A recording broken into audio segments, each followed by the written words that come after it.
नमस्कार.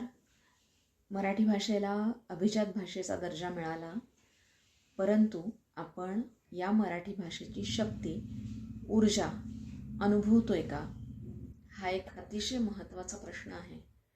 ही ऊर्जा अनुभवण्यासाठी वर्णमालेतील अक्षरांचा जप 8 डिसेंबरपासून आपण करतोय. अनेक लोक व्हॉट्सअप ग्रुपवरती जॉईन झालेले आहेत आणि सकाळी 9 ते 9:30 आणि संध्याकाळी 7:30 ते 8 अशी 11 आवर्तनं या वर्णमालेची आपण करतोय. या वर्णमालेमध्ये काय शक्ती आहे, अक्षरांमध्ये काय शक्ती आहे, ती आपण अनुभवतोय. आणि असं लक्षात येतं की ही ऊर्जा आपल्यामध्ये अतिशय चांगल्या प्रकारे काम करते. आपलं शरीर पंचमहाभूतांपासून बनलेलं आहे, तशीच ही अक्षरंसुद्धा पंचमहाभूतांशी निगडीत आहेत. त्यामुळे आपण जे काही आपलं दिनक्रम असेल, दैनंदिन कामं असतील, पथ्यपाणी असेल, औषधं असतील, तर त्या सगळ्यांना पूरक म्हणून ही ऊर्जा काम करते.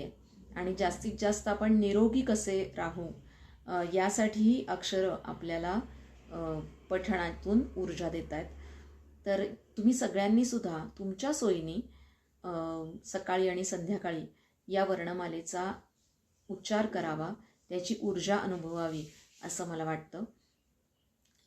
ज्यांना शक्य आहे त्यांनी 11 वेळा आणि ज्यांना शक्य नाही त्यांनी कमीत कमी 5 ते पुढे संख्या जी काय असेल तुमची क्षमता त्याप्रमाणे हा जप रोज करावा.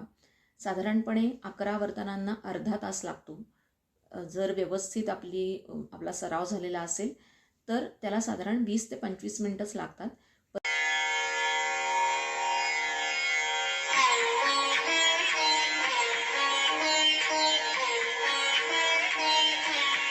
ओम